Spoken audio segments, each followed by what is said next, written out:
everyone, welcome to Impact Brixton's IBU education programme. This is an educational workshop where we deliver online and offline educational content for personal and business development. Impact Brixton is a community and conscious-driven co-working space based in Brixton, London. We offer registered business addresses, offices, hot desking, event spaces, meeting rooms, podcast rooms, and many more facilities.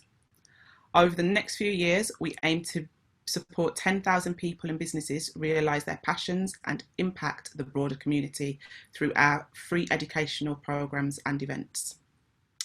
If you'd like to win a membership at Impact Brixton, we're offering a free membership for 6 months to one lucky person who follows us on Instagram at Impact Brixton, who subscribes to our YouTube channel at Impact Brixton, and who subscribes to our newsletter by going to our website, impactbrixton.com. Okay. Today, we are joined by Andry, who is a long-time member of Impact Brixton. Andry is an experienced speaker, executive coach, international workshop facilitator, and learning consultant. Andry has blended her career with over 20 years of researching and practicing resilience building in some of the world's leading charities, universities, and innovative startups. Having survived losing 2 jobs, setting up a business, and initially losing all of her clients, and juggled physical health issues as well, and managed to maintain a successful career in the midst of a global financial crisis. She's perfectly placed to guide you on your path to achieving resilience in the workplace. That's such a great introduction. It's really great to be with you all here today, talking about how to build your personal resilience at work. And for those people that have already asked, just to let you know how you can connect with me and find me, you'll find me at thelearningmoment.org. And from July, you'll see the online free courses and the longer online paid course, and also the book will be available in a couple of months' time. And then for those of you that love Twitter, you can find me on _learningmoment. So we're going to talk about resilience, and I suppose 10 or 15 minutes, you get a really fast overview. But what I thought would be useful is to give you some fundamentals, like what resilience is, and to tap into some key areas that you could use to help you to build your personal resilience in your work or your business. I really draw on my own experience, and then I have looked around over the years to see what other people that I'm coaching are saying about resilience, what they're experiencing, what people on my courses are saying, and I've put all of that together. So I'm not really drawing on necessarily what scientists or experts say. I'm drawing on that known knowledge that comes from that life experience of my work. So a good place to start is to take a moment and to tap into how resilient you feel you've been over the last few weeks or months around this time of lockdown and COVID, and how resilient you feel you are right now in terms of your business. So let's check into 3 areas mentally. Right, tap into what your staying power and determination has been like, what your adaptability and flexibility has been like, and what your bounce has been like bouncing forward from adversity, challenge, change. So tap into those 3 areas. What has my staying power determination been like in my business? What has my adaptability and flexibility been like? And what has my bounce forward been like? Bouncing forward from adversity, challenge with that wisdom that you carry with you. And then give it a number on a scale. 10 is, wow, my resilience is right up there. I've been really determined, I've had great adaptability, I've pivoted at this time and I've been bouncing forward from adversity, challenge and change. And 1 is, I didn't feel resilient at all. I felt very stuck all the time. I didn't feel flexible. I had no staying power. So 1 is the worst it could ever be. Give yourself a number on the scale so you can self-assess. So that's a good way to start, is to self-assess and to know that resilience is those 3 qualities.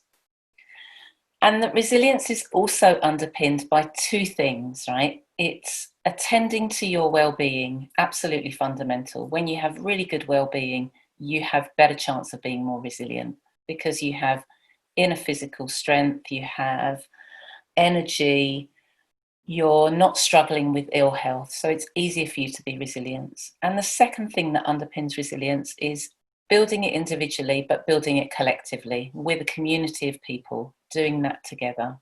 So these 2 features have often got ignored in popular literature or popular media about resilience, where resilience is portrayed as just this tough thing, things just, everything, you don't take on any feedback, it all bounces off you, you don't listen to it. But resilience is much more than resistance. And that's why I've told you the 3 qualities and the 2 things that underpin it. So imagine an experience, and perhaps you had this during lockdown or COVID. I certainly had it during the global financial crisis, where suddenly you lost all of your work or all of your clients or all of your business or all of your jobs overnight. That's what happened to me in the last financial crisis. I lost my 2 significant jobs within 6 weeks of each other. And I lost my voice for 2 weeks. I lost my voice. I was so shaken up. But I was in this session with a coach. That was part of my leaving package. I asked for some career coaching. And the coach asked me to map out every single contact I had that I could approach to tell them about my work. And in that moment, I knew that I wasn't going to go for a job anymore, that I was going to build my business. And in half an hour, I had 2 A4 pages filled with all the contacts I knew. And it was so empowering. And I think what I learned from that is how I build my resilience. So I build my resilience by collaborating with people in good conversations. I build my resilience by mapping out my ideas on paper, and I build my resilience by identifying the small steps that I can take. So a good thing for you to do is to really pick a significant experience in your life where you needed to adapt to challenge or change, and to ask yourself, what happened? What did I learn from that about building resilience? How did I move forward? How did I get myself unstuck? How did I turn it around? Was it conversations? Was it a website resource? Was it several things? How did I get past the shock? How did I move to action? So really learn from times when your business or your work has struggled. So fundamentally, resilience is these things that include a mindset, a resilience mindset, attending to your well-being, and then taking action. So if we look at the mindset thing, tapping into how you built resilience in the past is a great way to begin building your mindset. But also, if we look forward, some great questions to ask are, what would my daily working life and my business look like if I was being really resilient? What would it look like from the minute I wake up in the morning? What would I be thinking? What would I be doing? If I have a phone call with a client, what are the things that I would be saying that would express my inner resilience? Think about your working day and perhaps maybe a typical challenge that happens. And imagine your working day, and on this day you're really resilient. And when the challenge happens, you somehow think, oh, I know how to handle that. I can cope with that. I've got a way forward. Or think about something that triggers you normally in your working life, perhaps a change of plan or a disappointment. And imagine being really resilient to that. Imagine it sort of comes to you, but your perspective is that you can handle it, that you can resolve it, that by working alone or with other people, you will find a way forward. And imagine being really resilient as well in a way where you're attending to your well-being. So think about a typical resilient working day where you're also attending to your well-being. You're taking breaks, you're eating well, you're napping if you need to nap. You're really looking after your well-being so that by the end of a working day where you've been resilient, you feel you've been productive, but you also feel energized. That's what resilience looks like. So individually, we each have our own version of what resilience looks like. So it's great to spend some time asking yourself, what would my working day look like if I was being really resilient? The second thing to kind of really attend to, along with the resilient mindset, is thinking about how you ground yourself when challenges happen. Let's take, for an example, this time of lockdown and COVID. There's been so much stuff in the press, so many different stories about whether you're likely to get the virus or not, who gets it, who doesn't, if you're white or BAME, what happens to you. When you ground yourself in reality thinking, staying with what you know is true and distinguishing from the stories, the drama, the gossip, the unknown, then you stand on solid ground and you become more resilient.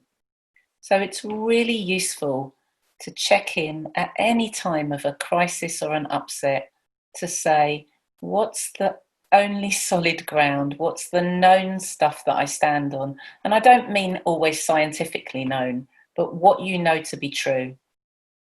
For example, I saw in the media that, scientists say it doesn't really make a really significant impact if you wear a mask. But I thought, my intuition is wear it. My body is saying it's the right thing to do.